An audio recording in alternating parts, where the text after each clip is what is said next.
In Austin, it's a busy basketball weekend. The Atlantic 10 tournament is certainly underway, and yesterday we saw St. Bonaventure beat LaSalle over at PPG Paints Arena and Loyola of Chicago over Richmond. And today it's Duquesne takes on their first game. And, St. Bonaventure is a good team. They've split, I think, over the regular season, but this is a home game. I'm sure there are going to be a lot of people there. How far do you think Duquesne can go in this Atlantic 10 tournament? Because they've shown signs that they could beat some of the heavyweights in the conference. Yeah, it's a good question here, Bob. I think they have a good shot. I'm going to the game today. I'm really excited for that. That'll be a lot of fun. Will I see you there? Will I get a chance to sit next to you at the game? We can't, because I got to be on the air here, and you're not allowed to be in there at any time when the live action's going on. Really? Yeah, for television. And they have interesting. It's all embargoed. It's all done by the rights holders, so that's how that goes. Yeah, I'm curious to see what Drew Joyce's team does here, because they've had some thrilling games. Obviously the one that they had where they had to put back at the buzzer to win Dixon, it. And boom, buzzer beater. Dixon, who's been on the team for his entire career. You don't see that very often anymore. To erase, what was it, Bob, a 30-point deficit, one of the biggest comebacks in all of college basketball history. I don't think they're going to win the tournament, but having the home crowd and home energy, and even if there are people that are not Duquesne fans, but just Pittsburgh basketball fans, they'll be rooting for Duquesne. Absolutely. They'll be giving them an extra pop in the building. So. Especially because there's no one else left. Robert Morris got eliminated. Pitt got eliminated. West Virginia, if you like them, got eliminated last night. Did TCU win? They were involved in a pretty good game, and Jamie Dixon's team is under the radar, gone on and had a pretty good season. I think they were 21-9 coming into that tournament game.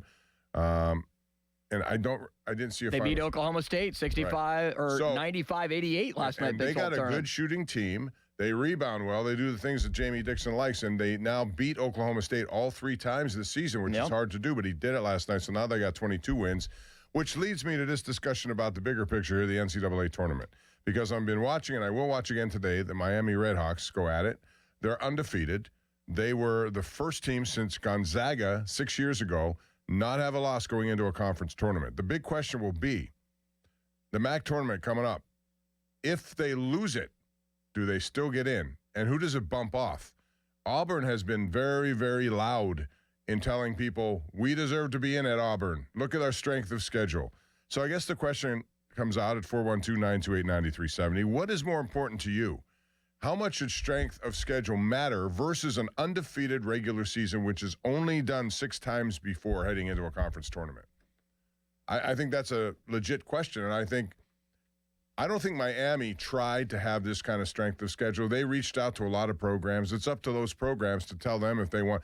A lot of teams may say, you know what, Miami's loaded. They got a lot of 5-year guys on their team. Yeah. And we don't want to deal with them because we're going to pay them to come here, and they may beat us. Bob, so what do you do? Auburn is 17-15 and has lost 7 of their last 10 games. They're not going to get in. It would be an embarrassment. Their claim is, look at our strength of schedule. It would be an embarrassment if they make the NCAA tournament over a team that went undefeated in the regular season in Miami. Bob, I saw a number. Well, let me ask you something. I think it was what does strength of schedule mean to you? Should it be more important than going undefeated in the regular season? If you're undefeated, I don't care what your strength of schedule is, because, Bob, let's say you have the 350th ranked strength of schedule. You have Which I think they do. Yeah. That's bad. You have the worst schedule in the entire conference, or the entire NCAA, I should say. That doesn't ensure that you're going to win 31 games in a row. It takes some true grit, ability, skill, and talent to do that. Because if that was the case, why doesn't every team go 31-0 if they have that bad of a schedule? I'm just saying it's going to be the deciding question. Now, Miami can make this a moot point and win the conference, and then they're in automatically. Right, but if they lose to Akron in the conference championship game, I think the MAC should get 2 teams in. And Akron gave them a really big game the last time they played. So yeah, Akron's a good team. That's like a borderline, ranked type of team, I think. Well, the tournament committee has put a lot of emphasis on how tough your schedule is. But it's to me, it should be part of the discussion. If they try to upgrade their schedule and they were turned down every time, what are they supposed to do? Yeah. 412-928-9370. Don't you think, though, Bob, number for that we have gotten just so far up our what's about numbers and the net rankings and Ken Palm and stuff like that? True of every sport? Where we can't just be for real to what we've seen. Man, a team has not lost a game yet.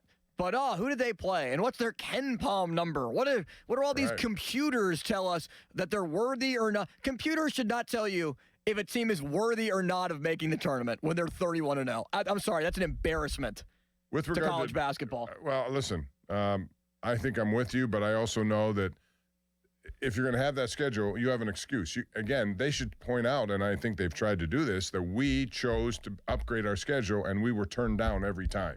Right. So what are we supposed to do about that? Yeah, the AD said that, and I think he said the number was like around 70 teams. 75 teams. He asked, we'll come. We'll come to your place. We'll play you. Schedule us. And they said no. Yeah, it's got to the point, in a way, Bob, where this is similar to like Indiana football, where they don't want to schedule any Power 4 teams or any big-time opponents. Penn State football is guilty of this too, and I can't stand it, where they don't want to play a team because it just gets them ready for the start of the year and gets them ready for conference play. They're automatic wins. As long as you don't screw it up and throw up on yourself, you are going to win that game, and they're basically preseason games for you. I agree. The other question is going to be who's your number one seeds here, because I think they have changed after Marquette beat UConn, and that was a game that, man, I never saw coming given how the point spread was and what UConn had on the line. But right now, Duke, Michigan, and very likely Arizona are number one seeds. All those teams finished with 29 wins. Now, with regard to UConn, could they reemerge in there as a fourth team? They could. They could. They'd have to win their tournament, and impressively, and if they did, they would do that. But there are a lot of other teams in there that are, sniffing around saying they have a case.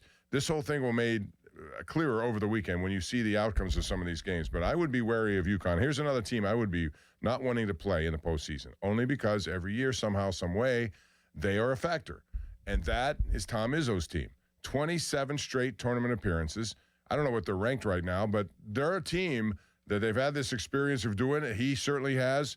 I would watch out for them. I don't know that they can get to a semifinal, but they're a team that I would look out for early in the proceedings. You know what they say, January, February, Izzo. A shout out to John Rothstein and his little saying and message that he likes to give. They're 8th in the country, Bob. I've seen a lot of Michigan State this year, and the speed, the length, the athleticism that they have with Fears and Cohen Carr and just a dynamic roster. I could see them as a Final Four team. Are they a national championship contender? Typically, really good coaching can put you over the edge. Now, we've seen some of these younger coaches emerge over the last couple of years. Dusty May at Michigan is great. What a job he did at FAU. I tell you what, Michigan is a team that just, and they went out and got a guy like that. They knew what they were doing, and it's made a huge difference. All right, here's another team I wonder about because I've watched them a few times, is Illinois. In the Big Ten, they finished 15-5 in that conference. That's a good record. I don't know if they have the guys, the AJ, the Bance guy who can carry you, one of those kind of number one picks in the NBA. But they have a good team. And sometimes these matchups will dictate who ends up having a path, an easier path. And they should be, I don't know where they're going to fall on this. Are they a 2 seed, a 3 seed? Where are they going to be? So right now they're 9th in the AP poll. I would imagine they're right in that range. Maybe they become a 2, probably more likely a 3. But it just kind of speaks to how good the Big Ten was this year. And what's the best? It's a very similar argument as college football. What's the better basketball conference? The Big Ten or the SEC? I think Duke is the best team in the country, so the ACC. Yeah, but Duke has some injuries to deal with, too. Yeah, they do. But Boozer's just playing so well.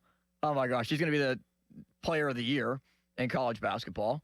Duke and John Shire just continue to rotate players every single year, and they seemingly don't miss a beat, where this year, minus Cooper Flagg and Con Knippel, who are breaking rookie records in the NBA. Con Knippel has been terrific. He broke the three-point record. He is somebody who, exactly. Already, there's like 20 games left. But everybody knew he could shoot, and he's taking that right to the NBA. Another team I would watch, and I don't know where they're going to be seated, is Gonzaga.